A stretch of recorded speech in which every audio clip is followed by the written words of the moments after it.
అందరికీ నమస్కారం. Welcome to Telugu YouTube channel. So ఇప్పుడైతే మనం ఆంధ్రప్రదేశ్ ప్రభుత్వం నూతనంగా ప్రవేశపెట్టిన 7వ తరగతి సామాన్య శాస్త్రంలోని సెమిస్టర్ 1లో ఒక్కో పాఠ్యాంశాన్ని గురించి రివ్యూ చేద్దాం ఈ వీడియో సిరీస్లో. ఇందులో భాగంగా మొదటి పాఠమైనటువంటి ఆరోగ్యము మరియు ఆహారం అనే పాఠం గురించి ఈ వీడియోలో రివ్యూ చేద్దాం. సో ఎవరైనా ఫస్ట్ టైం చూస్తుంటే ప్లీజ్ సబ్స్క్రైబ్ చేసుకోండి.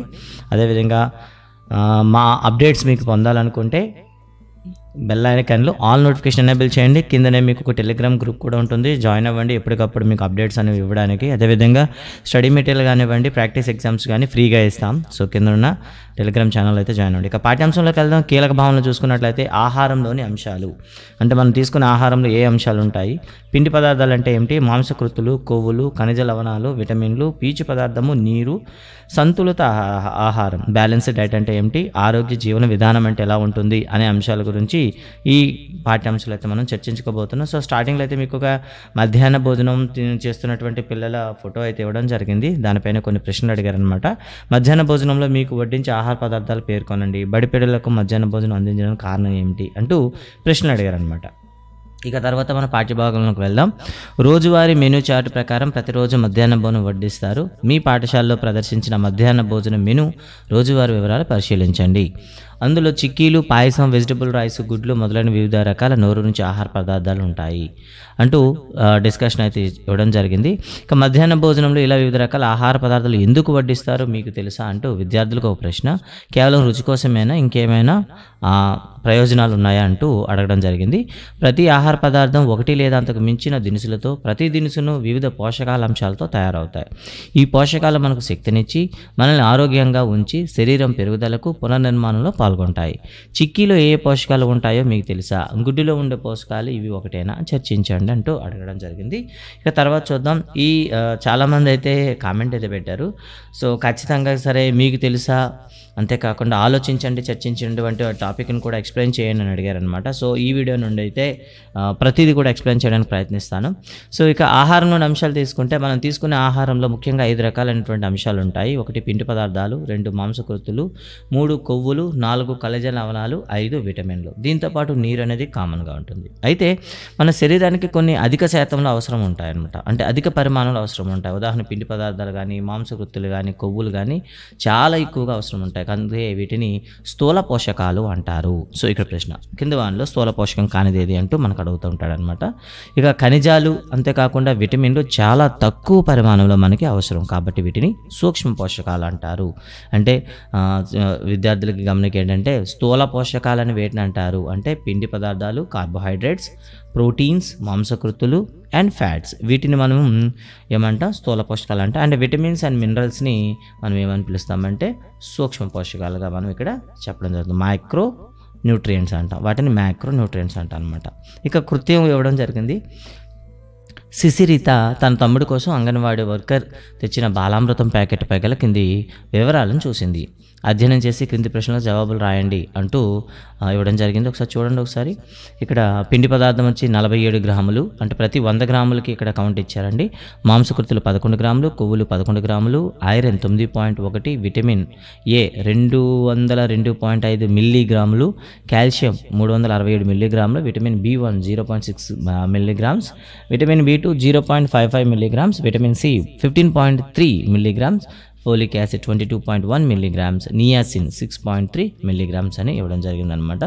సో ఇలా మనకి ఇవ్వడం జరిగింది. ఏ అంశాలు ఎక్కువ పరిమాణంలో ఉన్నాయి, ఏ అంశాలు తక్కువ పరిమాణంలో ఉన్నాయి అనే ప్రశ్న అనేది అడగడం జరిగింది. సో గ్రాముల్లో ఉన్నవి మనకి మ్యాక్రో అని పిలుస్తాము, మిల్లీగ్రాములు ఉన్నవి మైక్రో అని పిలుస్తాం. కాబట్టి సో ఇక్కడ ఉండేటటువంటి పిండి పదార్థాలు, మాంసకృతులు, కొవ్వులు అనేవి మనకి అధిక పరిమాణంలో ఉన్నాయి, మిగతావి తక్కువ పరిమాణంలో ఉన్నాయన్నమాట. మన ఆహారం ఉండే పోషకాల పాత్ర ఏమిటో మీకు తెలుసు అంటే క్వశ్చన్ వేసాడనమాట. ప్రతి పోషకం మన శరీరం యొక్క పెరుగుదల, ఆరోగ్యము మరియు శ్రేయస్సులో ముఖ్య పాత్ర పోషిస్తుంది. ఇప్పుడు వాటి గురించి చర్చిద్దాం అంటూ ఒక్కొక్క టాపిక్ గురించి ఇవ్వడం జరిగింది. మొదటిది పిండి పదార్థాల గురించి మాట్లాడుకుందాం. సో పిండి పదార్థాలు ఎందుకు మనకి అంటే సాధారణంగా ఒక క్రికెట్ మ్యాచ్ ఆడుతుండేటప్పుడు ఒక అబ్బాయి అయితే నీరసించి పడిపోయాడని చెప్తూ స్టార్ట్ అయింది. క్రికెట్ మ్యాచ్ ఆడడానికి ఆటగాళ్ళ నిరంతర శక్తి కావాలి. వారు తీసుకునే పానీయంలో గ్లూకోజ్ ఉంటుంది, అది వారికి తక్షణ శక్తి ఇస్తుంది. మీరు గ్లూకోజ్ పౌడర్ బాగా తెలుసు. గ్లూకోజ్ ఒక రకమైన పిండి పదార్థం. సో గ్లూకోజ్ అనేది ఒక రకమైన పిండి పదార్థం.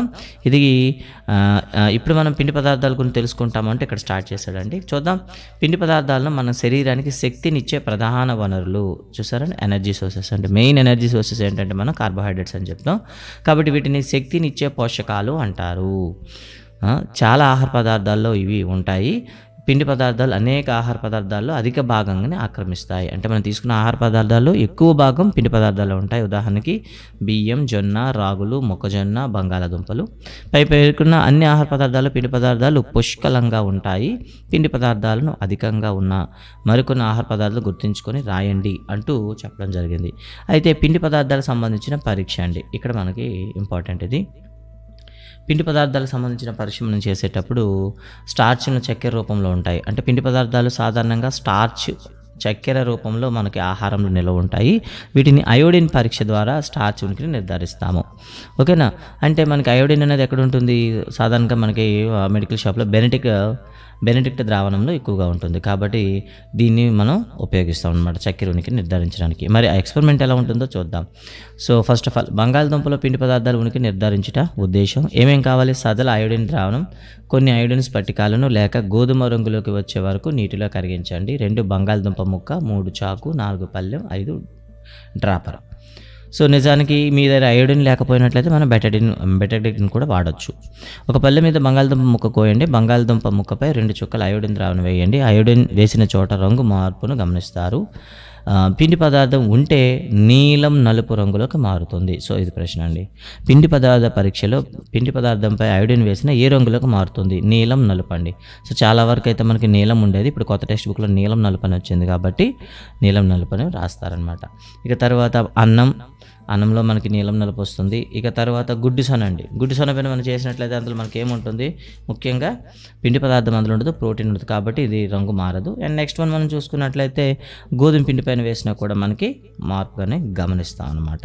ఇక మాంసకృతుల గురించి మాట్లాడుకుందాం. సో మాంసకృతులు శ్రావ్య బలహీనంగా ఉంటుంది. డాక్టర్ గారు రోజు పాలు, గుడ్లు, పప్పు దినుసులు తీసుకోమని తనను సూచించారు. డాక్టర్ గారు అలా ఎందుకు సూచించారో మీకు తెలుసా? అయితే ఇప్పుడు చూద్దాం. ఎందుకంటే వాటిలో మాంసకృతులు అధికంగా ఉంటాయి. కండరాలు మరియు ఇతర శరీర అవయవాలు ఏర్పడడానికి మాంసకృతులు అవసరం. ఇదండి పాయింట్ అండి. ఇక్కడికి ఈ పాయింట్ మనకి ఎగ్జామ్ హాల్లో అడగడానికి అవకాశం ఉండే పాయింట్. కండరాలు మరియు ఇతర శరీర అవయవాలు ఏర్పడడానికి ఏం అవసరం అంటే మాంసకృతులు, ప్రోటీన్స్ అవసరం. కాబట్టి వాటిని శరీర నిర్మాణ పోషకాలు అంటారు. ఇక్కడ ప్రశ్న అండి. శరీర నిర్మాణ పోషకాలను వేటిని అంటారు? ఓకే, గుర్తుపెట్టుకోండి. మాంసకృతులు లేదా ప్రోటీన్స్ అండి. ప్రోటీన్స్ని మనం శరీర నిర్మాణ పోషకాలు అంటాం అనమాట. శరీరంలో జీవరసాయన ప్రతిచర్యలు నియంత్రిస్తాయి. మాంసకృతులు శరీరంలో గాయాలను బాగు చేసి నయం చేస్తాయి. ఓకేనా. అంతేకాకుండా చూడండి, జీవరసాయన ప్రతిచర్యలను నియంత్రిస్తాయి. అంతేకాకుండా గాయాలను బాగు చేస్తాయి. వ్యాధుల నుండి కోలుకోవడానికి, రోగ నిరోధక శక్తిని పెంపొందించడానికి ఇవి సహాయం చేస్తాయి. అంటే సో క్రింది వాటిలో మాంసకృతులు విధి కానిదేది అని కూడా అడుగుతాడు అనమాట. ఒకటి విధులైతే మనకు ముందు తెలిసినట్లయితే కాని విధుల్ని మీరు ఈజీగా ఎలిమినేట్ చేయగలుగుతారు. జీవరసాయన ప్రతిచర్యలను నియంత్రిస్తుంది, గాయాలను బాగు చేస్తుంది, వ్యాధుల నుండి కోలుకోవడానికి కావలసిన రోగ నిరోధక శక్తిని పెంపొందిస్తుంది. అంటే రోగ నిరోధక శక్తిని పెంపొందిస్తుంది. ఈ 3 కీ పాయింట్స్ అనమాట. ఇది కాకుండా శక్తిని ఇస్తుందని ఇస్తే దాన్ని ఈజీగా మీరు ఎలిమినేట్ చేస్తారు. ఇక తర్వాత మాంసకృతులు పుష్కలంగా ఉండేటటువంటి కొన్ని పదార్థాలు ఇచ్చారు. మాంసము, చేప, గుడ్లు, పాలు, సోయా చిక్కుడు, పప్పు ధాన్యాలండి. గుర్తుపెట్టుకుంటారు. సో పై ఆహార పదార్థాలు మాంసకృతులు పుష్కలంగా ఉంటాయి. మనం మాంసం, చేపలు, గుడ్లు, పాలు, తృణధాన్యాలు, సోయా చిక్కుడు మొదలైన వాటి నుండి మాంసకృతులు పొందుతాము. మన సాంప్రదాయ ఆహార పదార్థాలు ఏంటంటే పెసరట్టు, మినపట్టు, గారె, వడ, పునుగులు, సున్నుండలు, ఇడ్లీ. వాటిలో చాలా ప్రోటీన్లు ఉంటాయి. పాలు, మాంసం, గుడ్డు, చేపలు వంటి ప్రధాన మాంసకృతులు జంతువుల నుండి లభిస్తాయి. చూసారు కదా. అంటే ప్రధానంగా మాంసకృతులు మనకు జంతువుల నుండి లభిస్తాయి. మిగతావి మనం వృక్ష ఆహార పదార్థాల నుండి పొందవచ్చు. మరి ప్రయోగశాలలో మరి ఈ మాంసకృతులను ఏదైతే ప్రోటీన్స్ ఐడెంటిఫికేషన్ టెస్ట్ ఏంటి ఒకసారి చూడండి, చాలా అవసరం. గుడ్డు తెల్లసనలోని మాంసకృతుల నిర్ధారణ పరీక్ష. మీరు కావాల్సింది 2% కాపర్ సల్ఫేట్ అండి. ఓకేనా. 2% CuSO4 కాపర్ సల్ఫేట్ ఉండాలి, 2% ఉండాలి. అంతేకాకుండా 10% సోడియం హైడ్రాక్సైడ్. సో NaOH వచ్చేసి 10% ఉండాలి. ఓకేనా. వీటిని తీసుకొని ఏం చేయాలంటే 100 ml అంటే ఇది తయారు చేసే విధానం ఇచ్చాడనమాట. 2 గ్రాముల కాపర్ సల్ఫేట్ తీసుకొని 100 mlలో వేస్తే మీకు 2% తయారవుతుంది. అంతేకాకుండా 10 గ్రామ్స్ సోడియం 10% కావాలంటే 10 గ్రామ్స్ సోడియం హైడ్రాక్సైడ్ స్ఫటికాన్ని తీసుకొని 100 ml వాటర్లో కలిపితే మీకు NaOH 10% ఏర్పడుతుంది అనమాట. ఇక పరీక్ష చేసే విధానం. పరీక్ష నాళికలో 10 చుక్కల గుడ్డు తెల్లసొన వేసుకోండి. 2 చుక్కల కాపర్ సల్ఫేటు, 10 చుక్కల సోడియం హైడ్రాక్సైడ్ ద్రావణాన్ని కలపాలి. బాగా కదిలించిన పరీక్ష నాళికలో కొన్ని నిమిషాలకు స్టాండ్లో ఉంచండి.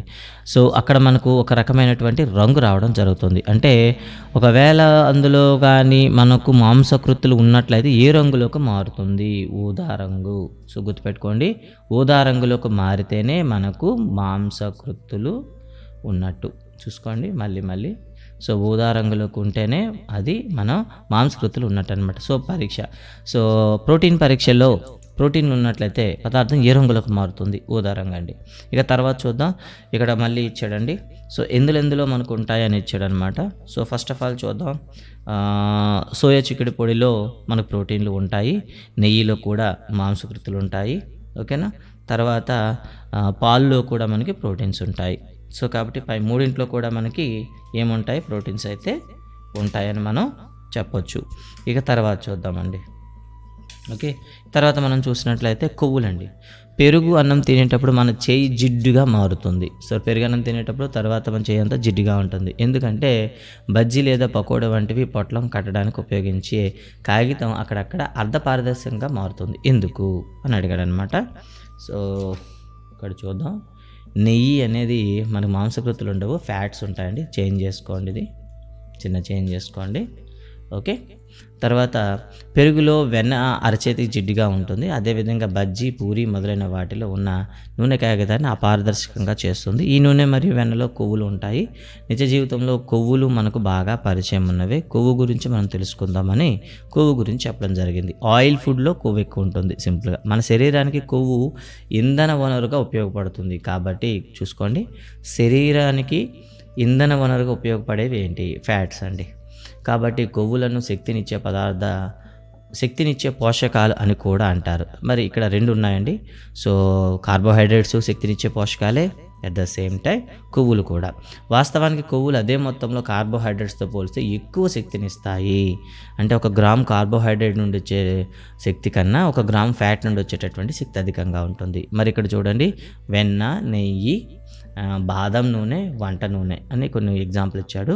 పై ఆహార పదార్థాలు కొవ్వులు పుష్కలంగా ఉన్నాయి. అటువంటి ఆహార పదార్థాల జాబితాను తయారు చేయండి. ఒక సరళమైన పరీక్ష చేసే ద్వారా మనం ఇవ్వబడిన ఆహార పదార్థాల్లో కొవ్వులు ఉన్నాయో లేవో నిర్ధారించవచ్చు. పరీక్ష చూద్దాం. సో మొదటిది ఏంటంటే వేరుశెనగ గింజల్లో కొవ్వుల ఉనికిని నిర్ధారించుట. కావాల్సింది వేరుశెనగ గింజలు, తెల్లని కాగితం, పింగాణి, కల్వం. ఒక పింగాణి కల్పంలో 10 వేరుశెనగ గింజలు తీసుకొని మెత్తని పేస్ట్ తయారు చేసుకోవాలి. అంటే దంచి మెత్తని పేస్ట్ చేసుకోవాలి. పేస్ట్ను తెల్ల కాగితంపై ఉంచి కొన్ని సెకండ్ల పాటు రుద్దాలి. కాగితంపై కొంత సమయం ఉంచండి. తెల్ల కాగితం పారదర్శకంగా లేదా అపారదర్శకంగా మారితే వేరుశెనగ గింజలలో కొవ్వు ఉంటుందని నువ్వు చెప్పగలవు. అంటే పేపర్ అనేది ట్రాన్స్పరెంట్గా మారిపోతుంది అనమాట. ఇదండి. ఇక ఖనిజ లవణాల గురించి మాట్లాడదాం. సో ఖనిజ లవణాలు, విటమిన్లు గురించి మనం మాట్లాడదాం. సో ప్రాథమిక ఆరోగ్య కేంద్ర వైద్యులు, ఆరోగ్య కార్యకర్తలు క్రమం తప్పకుండా పాఠశాలను సందర్శిస్తారు. ఆరోగ్య సమస్యలను గుర్తించడానికి వారు విద్యార్థులకు కళ్ళను పరీక్షించి నాలుక, చర్మం, గోర్లు మొదలైన వాటిని గమనించి ఆరోగ్య సమస్యలను గుర్తిస్తారు. వారు రక్తహీనత కలిగిన విద్యార్థులకు ఐరన్ టాబ్లెట్లను ఇస్తారు. దృష్టి సమస్య ఉన్న విద్యార్థులకు కళ్ళజోడును అందిస్తారు. మంచి దృష్టి ఆరోగ్యం తోడ్పడే ఆహార పదార్థాలను వాళ్ళు సూచిస్తారు. మరి రక్తహీనత కారణాలు ఏమిటి? దృష్టి సమస్యలకు కారణాలు ఏమిటి? ఇక్కడ చూద్దాం. అంటే ఈ 2 మనకు అర్థం కావాలంటే ముందు మనకి ఖనిజ లవణాల గురించి తెలియాలి. మరి వీటి గురించి ఏంటో చూద్దాం.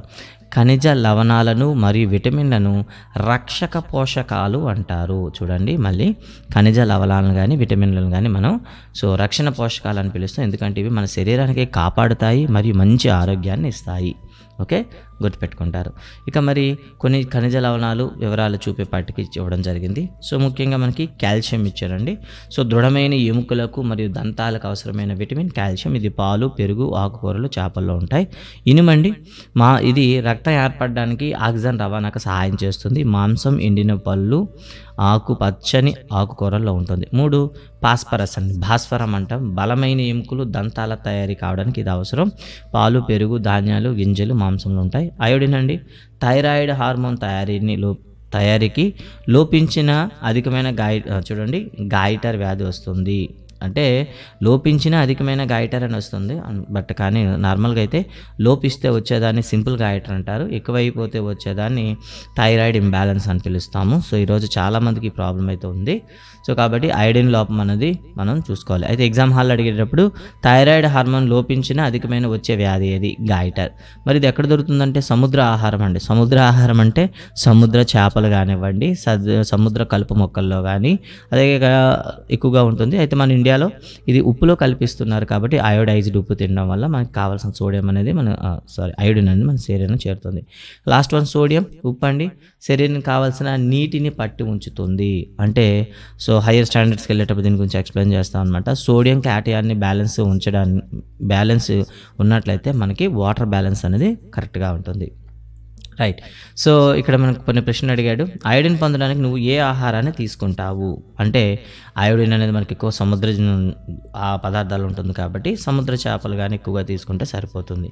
అధికమైన ఇనుము కావాలంటే ఏం చేస్తారు అంటే మనకు కావాల్సిన ఆకుపచ్చని కూరగాయలు ఎక్కువగా తిన్నట్లయితే ఈ మనకి సమస్య నుండి మనం బయటపడవచ్చు.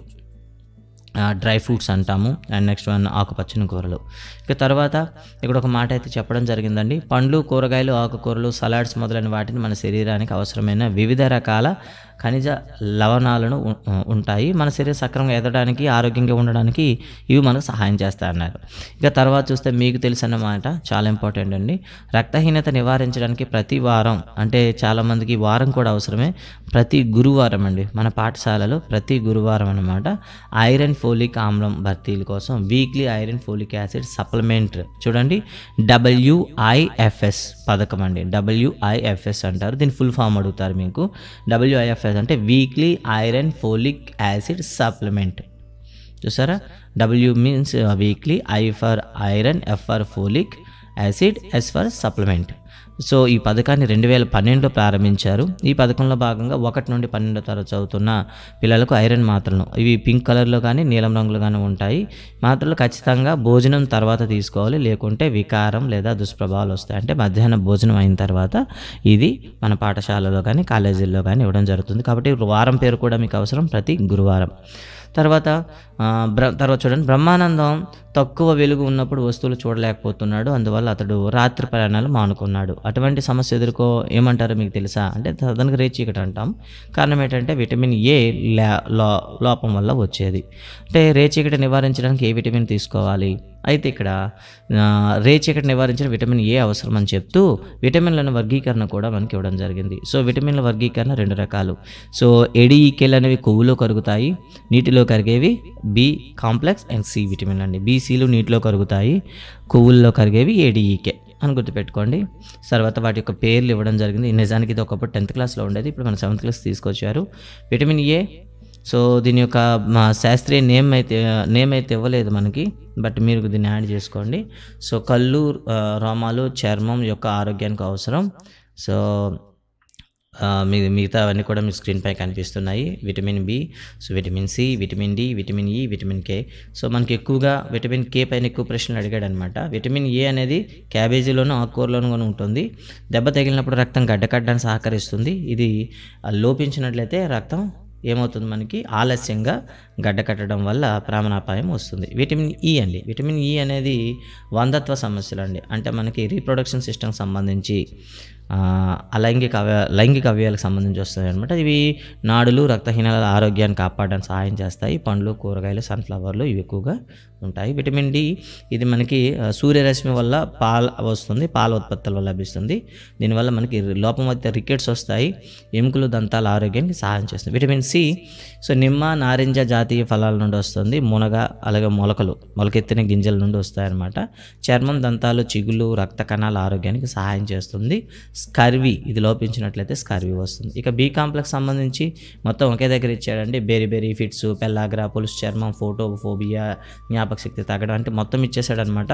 సో ఇక్కడ ప్రత్యేకంగా ఇవ్వలేదు కాబట్టి మనం దాని గురించి ప్రత్యేకంగా మళ్ళీ చదవాల్సి ఉంటుంది. సో విటమిన్ కే లోపం ఇస్తే ఏమొస్తుంది? రక్తహీనత. సో ఎందుకంటే రక్తం గడ్డకట్టదు, ప్రాబ్లం వస్తుంది. సో చంటి పిల్లలకు కొద్ది సమయంలో ఉదయం పూట ఎండ తగిలేలా ఉంచుతారు. ఎందుకంటే సాధారణంగా సూర్యరశ్మి వల్ల శరీరంలో ఉండేటటువంటి ఫ్యాట్ అనేది మనకి విటమిన్ డిగా కన్వర్ట్ అవుతుంది. సో సూర్యకాంతిలో మనం పెట్టడం వల్ల మనకి మంచిది. ఇక కోవిడ్-19 పరిస్థితుల్లో విటమిన్ సి తీసుకోవాలని చాలామంది చెప్తారు. ఎందుకంటే విటమిన్ సి తీసుకోవడం వల్ల మీరు చూడండి ఒకసారి మనకు ఏమవుతుందంటే రక్త కణాల ఆరోగ్యం అనేది పెరుగుతుంది. అంటే వ్యాధి నిరోధకత అనేది మనకి మంచిగా ఉంటుంది. కాబట్టి దానివల్ల మనం దీని నుండి బయటపడవచ్చు. అంటే మనకు చూడండి మహమ్మారి స్థితిలో వ్యాధి నిరోధక శక్తి పెంచడంలో విటమిన్ సి ముఖ్య పాత్ర పోషిస్తుందని ప్రవీణ్ తెలుసుకున్నాడు. పుల్లని పండ్లలో మాత్రమే విటమిన్ సి ఉంటుందని అతను భావించాడు. ఇది నిజమేనా అంటే పుల్లని పండ్లలో కాదు, పుల్లని పండ్లతో పాటు ఆకుకూరల్లో కూడా మనకి ఇది ఎక్కువగా లభిస్తుంది అని చెప్తాను. విటమిన్ సి కోసం పరీక్ష. విటమిన్ సి శాస్త్రీయ నామం ఆస్కార్బిక్ ఆమ్లం అనబడు ఒక సేంద్రియ ఆమ్లం అన్నారు. సేంద్రియ ఆమ్లం అంటే ప్రకృతి సంబంధం ఉంది. వివిధ ఆమ్లాల గురించి తెలుసుకుంటారు అని చెప్పడం జరిగింది. విటమిన్ సి కోసం నిర్ధారణ. సో నిమ్మరసం, అయోడిన్ ద్రావణం, తెల్ల కాగితం ముక్క, చాకు, డ్రాపర్ ఉండాలి. సో ఎలా చేస్తాము విటమిన్ సి కోసం? నిమ్మకాయను 2 ముక్కలు చేసి తెల్ల కాగితం ముక్కపై అయోడిన్ ద్రావణం 2 లేదా 3 చుక్కలు వేయండి. నిమ్మకాయ ముక్కను కాగితం బోర్లించి ఉంచండి. కొన్ని నిమిషాలు అలా ఉంచి గమనించండి. విటమిన్ సి ఉన్నట్లయితే నిమ్మబద్ద కింద కాగితం రంగును కోల్పోతుంది. ఆ రంగు ఏదైతే ఉందో కలర్ అనేది కోల్పోవడం అయితే జరుగుతుందన్నమాట. సో కాబట్టి కలర్ పోయినట్లయితే అక్కడ మనకి విటమిన్ సి ఉన్నట్లు చెప్తాము. అయోడిన్ కాగితం ఎంతగా రంగు కోల్పోతే అందులో అంత ఎక్కువగా విటమిన్ సి ఉన్నట్లు చెప్పవచ్చు. విటమిన్లు, ఖనిజ లవణాలు వ్యాధి నివారణ ప్రముఖ పాత్ర పోషిస్తాయని మనకు తెలుసు. మరి సూక్ష్మ పోషకాలు మరి స్థూల సూక్ష్మ గురించి తెలుసుకుని ఇక్కడ ఏంటంటే 2 సూక్ష్మ అని పెట్టడండి. ఒకటి స్థూల, 2 సూక్ష్మ మీరు మార్చుకుంటారు. కాకుండా ఇతర అంశాల గురించి కూడా మనం తెలుసుకోవాల్సిన అవసరం ఉంది. ముఖ్యంగా పీచు పదార్థం అండి. సో సాధారణంగా ఇది ఇక్కడ ఒక సన్నివేశం ఇచ్చాడు. మళ్ళీ దీపక్ ఉడకబెట్టిన చిలగడ దుంపను తిందామని విరిచాడు. అందులో దారాల వంటి కొన్ని పోగులు ఉండడం అతను గమనించాడు. అవేమిటని ఆశ్చర్యపోయాడు. అవేమిటో మీకు తెలుసా? అవే పీచు పదార్థాలు. జీర్ణ వ్యవస్థలో పేగుల ఆహారం కదలికను మరియు మలబద్ధకం నివారణకు ఇవి సహాయపడతాయి. ఇవి ప్రధానంగా మొక్కల నుండి లభిస్తాయి. కూరగాయలు, ఆకుకూరలు, దుంపలు, పండ్లు, మొలకలు మొదలైన పీచు పదార్థాల యొక్క ప్రధాన వనరు అని చెప్తాం. చిలగడ దుంప, బత్తాయి వంటి ఆహార పదార్థాలు పీచు పదార్థం ఎక్కువగా ఉంటుంది. సో ఇక్కడ చూడండి ఒక టేబుల్ అయితే ఇచ్చాడు. వేర్వేరు పదార్థాలను సేకరించి పీచు పదార్థాలు ఉన్నాయో లేవో కనుక్కోమంటూ ఒక యాక్టివిటీ ఇచ్చాడనమాట. నారింజ ఎక్కువ పీచు ఉంటుంది, ద్రాక్ష తక్కువ పీచు, పాలు అసలు పీచు ఉండదు. అలా మీరు రాయొచ్చు. నారింజ, కమలాలు కావచ్చు, చిలగడ దుంప, బీరకాయ, చిక్కుడు, తోటకూర ఇవన్నీ మనం రాయొచ్చు. ఇందులో మనకి ఎక్కువగా ఉంటాయి. మన జీర్ణనాళం ఆరోగ్యం ఉండడానికి మన ఆహారంలో ఏముండాలి? ఖచ్చితంగా పీచు పదార్థాలు ఉండేలా చూసుకోవాలి అని చెప్పాడనమాట. ఇక చివరిగా మనం చూద్దాం నీరండి. సో నళినికి దాహంగా ఉంది. నీరు తాగిన తర్వాత ఆమెకు హాయిగా అనిపించింది. నీరు కూడా ఒక పోషకమైన ఆమెకు సందేహం వచ్చింది. మీరేమనుకుంటున్నారు? ఎస్ అండి, మన రక్తంలో నీరు కూడా ఒక భాగం. కానీ నీటిలో ఏ పోషకాలు ఉండవు కనుక ఇది పోషకంగా గుర్తించబడదు. మన శరీర బరువులో దాదాపు 3/2 వంతులు. ఇక్కడ ప్రశ్న అండి, చాలామందికి కన్ఫ్యూజన్ ఉంటుంది. సో 3/2 వంతులు నీరే ఉంటుంది. అంటే 66% నీరే ఉంటుంది శరీర బరువులో అండి. గుర్తుపెట్టుకోండి, శరీర బరువులో 3/2 వంతులు నీరు ఉంటుంది. ఇది శరీర ఉష్ణోగ్రతను కనపరుస్తుంది. శరీరం నుండి కొన్ని వ్యర్థ పదార్థాలను మూత్రము, చెమట ద్వారా రూపంలో విసర్జించడానికి సహాయపడుతుంది. అనేక జీవక్రియలను నీరు అవసరం. జీర్ణనాళం ద్వారా ఆహారం కదిలి వెళ్ళడానికి నీరు సహాయపడుతుంది. ఇది ఆహారం జీర్ణ చేసుకోవడానికి కూడా సహాయపడుతుంది అంటే ఇవ్వడం జరిగింది. ఇక రోజువారీ తాగునీరు ఏది? ప్యాకేజీ చేసిన తాగునీరుని మినరల్ వాటర్ అంటారు. సాధారణంగా అనుకుంటూ ఉంటారు కానీ బాటిల్ వాటర్ అంటే ఫిల్టర్ చేసిన పంపు నీరు తప్ప మరొకటి కాదు. వడపోత పంపు నీటి నుండి ఖనిజాలను తీసివేస్తుంది. కాబట్టి బాటిల్ వాటర్ కంటే పంపు నీరు త్రాగడం మంచిది. ఈ ఖాళీ వాటర్ బాటిల్స్, ప్యాకెట్లలో మన పర్యావరణానికి కాలుష్యం కలుగుతుంది. కావున మినరల్ వాటర్ అనేది వివిధ ఖనిజాలను కలిగి ఉన్న బుగ్గబావి నుండి వచ్చే నీరు. తాగడానికి వేడి చేసిన చల్లార్చిన నీటికే ప్రాధాన్యత ఇవ్వండి అంటే ఇవ్వడం జరిగింది. ఇక తర్వాత సంబంధించి ఇక్కడ చూస్తే పాలు, పండ్లు, కూరగాయలు వంటి అనేక ఆహార పదార్థాల్లో కూడా నీరు మనకి పుష్కలంగా ఉంటుంది. ఇవి కూడా మనకి నీటిని అందిస్తాయి అని చెప్పాడనమాట. సో నీటి వాడకాన్ని తెలియజేసేది ఒక చిన్న ఎక్స్పెరిమెంట్ అయితే ఇచ్చాడనమాట. అంటే స్పాంజ్ ముక్క తీసుకొని మనకి ఈ నీటి వాడకాన్ని వివరించడం జరిగింది. ఇక్కడ దీన్ని మనం స్కిప్ చేయొచ్చు. ఇక ఆ మలబద్ధకం చూద్దాం. ఆయుర్వేదంలో వివరించిన విధంగా పోలి ఉండే వ్యాధి మలబద్ధకం. చూడండి, విబంధనను పోలి ఉండే వ్యాధి ఇది అరుదుగా కష్టంగా మల విసర్జన జరిగే స్థితికి మనకు కలిగిస్తుంది. అంటే రెగ్యులర్గా కాకపోవడం లేదా బలవంతంగా అవ్వడం ఇలాంటివి అనమాట. ఇది చాలామంది ప్రజలకు ఏదో ఒక సందర్భంలో అనుభవంలోకి వచ్చే జీర్ణనలపికి సంబంధించిన వ్యాధి. తగినంత పీచు పదార్థాలు, నీరు తీసుకోకపోవడం వల్ల, కొన్ని మందుల దుష్ప్రభావం వల్ల కూడా మలబద్ధకం కదులుతుంది. చూడండి, సో పీచు పదార్థాలు కానీ, నీరు తీసుకోకపోవడం కానీ, కొన్ని మందుల ప్రభావం వల్ల కానీ ఇది వస్తుందన్నమాట. ఇక తర్వాత పోషకాలు లోపం ఉన్న ఆహారం తీసుకుంటే మనకు ఆరోగ్య సమస్యలు ఎదురవుతాయి. కాబట్టి ఏ ఆహారం తీసుకోవాలి అనే దాని గురించి మాట్లాడదాం. ముందుగా సంతులిత ఆహారం గురించి మాట్లాడదాం. పాఠశాల అసెంబ్లీ సమయంలో 7వ విద్యార్థి నీలిమ అప్పటికప్పుడు కళ్ళు తిరిగి పడిపోయింది. డాక్టర్ ఆమె కళ్ళు, నాలుక మరియు గోళ్ళు పరీక్షించి ఆమె పోషకాహార లోపంతో బాధపడుతుందని నిర్ధారించారు. అసలు పోషకాహారం అంటే ఏమిటి, బ్యాలెన్స్డ్ డైట్ అంటే ఏమిటి ఒకసారి చూద్దాం. మన శారీరక మరియు మానసిక ఆరోగ్యంలో ఆహారం ముఖ్యమైన పాత్ర పోషిస్తుంది. మంచి ఆహారం తీసుకోవడం ద్వారా అనేక సాధారణ ఆరోగ్య సమస్యలను మనం నివారించవచ్చు. అన్ని పోషకాలను అవసరమైన పరిమాణంలో కలిగి ఉన్న ఆహారాన్నే మనం సంతులిత ఆహారం అంటాము. ఇది మన శరీర సమర్థవంతంగా పనిచేయడానికి అవసరమైన పోషకాలను అందిస్తుంది. సో చూద్దాం, ఇక్కడ సాంప్రదాయ ఆహారంతో ఆనందం, ఆరోగ్యం. సో సాధారణంగా మనకి ఈ పండగ సమయాల్లో సున్నుండలు, బూరెలు సంపూర్ణ ఆహారం జాబితాలోకి వస్తాయి. సున్నుండలు చేయడానికి అమ్మ ఉపయోగించే పదార్థాలు చూసారా? సో మినప్పిండి, బెల్లం కలిపి నెయ్యి వేసి ఉండలుగా నొక్కుతారు. బూరెలు చేయడానికి ఉడికించిన శనగపప్పును బెల్లంతో కలిపి పూర్ణిమను తయారు చేసి ఈ పూర్ణం బంతులను మినపపిండి, వరిపిండి మరియు నీరు కలిపిన మిశ్రమంలో ముంచి నూనెలో వేయిస్తారు. ఈ సాంప్రదాయ వంటలు పిల్లలు బాగా ఎదగడానికి దోహదం చేస్తాయి. అందుకే వీటిని తప్పనిసరిగా వండుతారు, అందరికీ పంచుతూ ఉంటారు. స్వీట్ స్టాల్లో లభిస్తున్న చాలా తినుబండారాలు సంపూర్ణ ఆహారాలే కాదు, ఆరోగ్యానికి మంచివి కావు. కాబట్టి మీరు వాటిని స్కిప్ చేయాలి. అంతేకాకుండా కనుక ఇంటిలో చేసే గారెలు, జంతికలు, సున్నుండలు, లడ్డూలు బాగా తినండి, చోటా భీములు కండి అంటూ మాట ఇచ్చారనమాట. క్రింది మనం ఒక పట్టిక ఇవ్వడం జరిగింది. అంటే మనం సాధారణంగా తీసుకునే పదార్థాలు జాబితా ఉంది. వాటిని కింది పట్టికలో గడుల్లో ఆ అంశాల ఆధారంగా వర్గీకరించి పట్టికలు నింపండి అని ఇవ్వడించారు. సో శక్తినిచ్చే ఆహారాలు శరీర నిర్మాణానికి రక్షణ ఇచ్చేవి, అంటే వీటి యొక్క ఇంపార్టెన్స్ నింపమని ఇవ్వడం జరిగిందనమాట. ఉదాహరణకి ఇక్కడ మనం చూస్తే ధాన్యాలు రాస్తాము, నూనెలు రాస్తాము, స్వీట్లు రాస్తాము, కొవ్వులు, ఇవన్నీ శక్తినిస్తాయి. శరీర నిర్మాణానికి మనకి గింజలు కానీ, పప్పులు కానీ, గుడ్లు కానీ, చేపల మాంసం. ఇక ఆహార శక్తిని అంటే మనకి రక్షణ ఇచ్చేవంటే మనకి విటమిన్లు, ఖనిజాలు ఉండేవి, ఆకుకూరలు కానీ, పండ్లు కానీ, కూరగాయలు కానీ మనం రాస్తాం అన్నమాట. సో ఇవి మనకి ఇవ్వడం జరిగింది. ఇక తర్వాత పోషకాలన్నింటినీ పొందడానికి మనం పైన పేర్కొన్న పర్టికుల ఆహార పదార్థాలు తగిన పరిమాణంలో తీసుకోవాలని చెప్పడం జరిగింది. సో ఇక్కడ చూడండి, ఈ రోజున ఆహార పళ్ళెం అంటూ ఒక ఇవ్వడం జరిగింది. సో పండ్లు 150 గ్రాములు, పప్పులు, గుడ్లు, మాంసం 90 గ్రాములు, పాలు 300 మిల్లీలీటర్లు, గింజలు, విత్తనాలు 30 గ్రాములు, కొవ్వులు 27 గ్రాములు. సో వీటిపైన కూడా మన డిఎస్లు అడిగే ప్రశ్న లేకపోలేదు, కావున అందుకనే మీరు కూడా రాసుకోండి. కూరగాయలు 300 గ్రాములు, సో ధాన్యాలు 240 గ్రాములు. సో ఈ వాల్యూస్ కూడా మీకు ఇంపార్టెంటే. సో ధాన్యం 240 అండ్ అదేవిధంగా నెక్స్ట్ వన్ చూద్దాం, కూరగాయలు 350, పండ్లు 150, మిగతా మీరు రాసుకోండి ఇమేజెస్ చూసి. సో వీటి వాల్యూస్ని కూడా మీరు గుర్తుపెట్టుకోండి, ఎందుకంటే మనకు అడగడానికి అవకాశం ఉంటుంది. సో సమతుల ఆహారం ఖరీదైనదే కానవసరం లేదు. పేదలు సైతం తక్కువ ఖర్చుతో శక్తినిచ్చే ఆహారమైనటువంటి అన్నము, చపాతీ, రొట్టె శరీరానికి రొట్టె శరీర నిర్మాణ ఆహారమైన పాలు, పెరుగు, పప్పులు, మాంసం, చేపలు, కొద్ది మొత్తంలో నూనె, కొవ్వులు పొందగలరు. మరి వీటికి సంబంధించిన సంస్థ ఏదంటే నిన్నండి, నేషనల్ ఇన్స్టిట్యూట్ ఆఫ్ న్యూట్రిషన్. ఇది 1918లో స్థాపించారు. హైదరాబాద్లోని రాజేంద్ర నగర్లో ఉంది ఇది.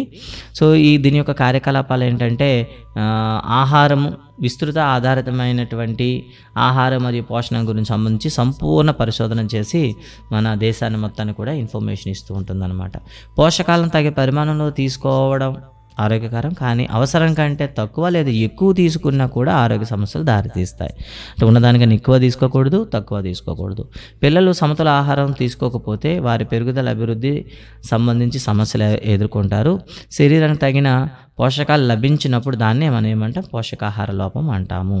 దీన్ని న్యూనతా వ్యాధులకు దారితీస్తాయి. ఇక వాటి గురించి చూద్దాం. పిల్లలకు ఆహారానికి కావలసిన మాంసకృత్తులు లభించిన స్థితి ఎక్కువ కాలం కొనసాగితే మనకు క్వాషియోకర్ అనే వ్యాధి వస్తుంది. చూసారా? సో మనకి ఎక్కువ కాలం కానీ మాంసకృత్తులు లభించకపోతే వచ్చే వ్యాధి క్వాషియోకర్. గుర్తుపెట్టండి.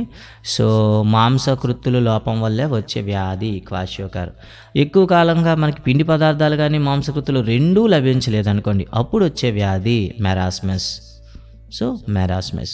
సో మాంసకృత్తులు డిఫెక్ట్ వస్తే క్వాషియోకర్, అండ్ ప్రోటీన్స్ అండ్ క్యాలరీస్ రెండు లోపమైతే వచ్చేది మెరాస్మస్ అండి. ఒకవేళ రెండు ఎక్కువైపోతే వచ్చేది ఊబకాయం అండి. సో గుర్తుపెట్టుకుంటారు. ఊబకాయం అనేది ఆరోగ్య సమస్యను కలిగిస్తుంది. సో మన ఆరోగ్యం ఉండడానికి సమతుల ఆహారం అనేది ఉండాలి. దాంతోపాటు మంచి అలవాట్లు, పరిశుభ్రత పాటించడం కూడా అవసరం. ఇక తర్వాత చూస్తే జంక్ ఫుడ్స్ గురించి కూడా ఒక మాట అయితే ఇచ్చాడు. Pizza, burger, chips, fast foods, noodles, cool drinks మొదలైనవి జంక్ ఫుడ్స్ అంటాము. అంటే వీటిలో ఎక్కువగా కొవ్వులు ఉంటాయి, పీచు పదార్థాలు కలిగి ఉండవు, వాటిని సులభంగా జీర్ణించుకోలేము. రోజు జంక్ ఫుడ్ తినడం వల్ల మన జీర్ణ వ్యవస్థ దెబ్బతింటుంది, మన శరీరం అవసరమైన ఇతర పోషకాలను కోల్పోతుంది. ఇది ఊబకాయం మరియు ఇతర ఆరోగ్య సమస్యలకు దారితీస్తుంది. ఇక ఆరోగ్యకర ఆహారం తినే అలవాట్లు, పరిశుభ్రత గురించి ఒకసారి చూద్దాం. ఓకే, ఇక్కడ కొన్ని అలవాట్లు అయితే ఇవ్వడం జరిగింది. సో చూద్దాం. మార్కెట్లో ద్రాక్ష పళ్ళు కొన్నాడు. చరణ్ వాటిని కడగకుండానే తినబోతుంటే జాన్ ఇలా తినవద్దని అతను వారించాడు. తినబోయే ముందు చేతులను, పండ్లను శుభ్రంగా కడుక్కోవాలని చెప్పాడు. అంటే ఆరోగ్యకరమైన ఆహారం తినే అలవాట్లు మన ఆరోగ్యంపై ప్రభావం చూపుతాయి. సో ఆరోగ్యకరమైనటువంటి సంతులిత ఆహారం ఉండేటప్పుడు కూడాను మనం సరైన ఆరోగ్య అలవాట్లు తీసుకోకపోతే దాని ప్రయోజనం మనకు లభించదు అనేది ఇక్కడ చెప్తున్నారనమాట. ఆహారం తినే పద్ధతులు ఉంటాయి. అనారోగ్యకరమైన వాటిని పేర్కొనండి అంటే ఇవ్వడం జరిగింది. మొక్కజొన్న, బార్లీ, రాగులు, ధాన్యాలు తినడం, మిగతావన్నీ ఇవ్వడం జరిగింది, మీరు చూసుకుంటారు. తర్వాత చూస్తే క్రింది ఇవ్వబడిన ప్రవచనాలను ఉపయోగించి మీ సమాధానాలను పోల్చండి అని ఇవ్వడం జరిగింది. ఇదంతా కూడా నార్మలేనండి. తర్వాత సేంద్రియ ఆహారం అంటే ఏంటి ఒకసారి ఇవ్వడం జరిగింది. మట్టిని సజీవంగా ఉంచడానికి సేంద్రియ ఎరువులు మరియు సేంద్రియ పురుగు మందులను ఉపయోగించి వ్యవసాయం చేసే పద్ధతిని సేంద్రియ వ్యవసాయం అంటారు. సేంద్రియ వ్యవసాయం కింద పండించిన పండ్లు, కూరగాయలతో తయారు చేసిన ఆహార పదార్థాలను సేంద్రియ ఆహారం అంటారు. అంటే ప్రకృతి సిద్ధంగా లభించేటటువంటి ఎరువులు కానివ్వండి, పురుగు మందులు కానీ ఉపయోగించి చేసేది. ఇవి ఆరోగ్యానికి మంచిది.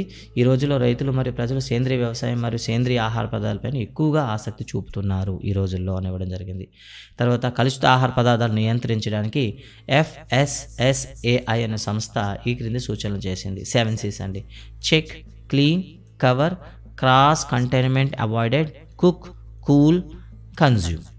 ఇక్కడ 7 అయితే ఇవ్వడం జరిగింది. ఆహారాన్ని తనిఖీ చేసి ఎంచుకోండి. సో ఆహారం నిల్వ చేయడానికి ముందు అన్ని పాత్రలను కడగండి, తుడవండి. అన్ని ఆహార పదార్థాలు తాగునీటితో నిల్వ చేసే ప్రదేశాలు మూతలు ఉంచండి.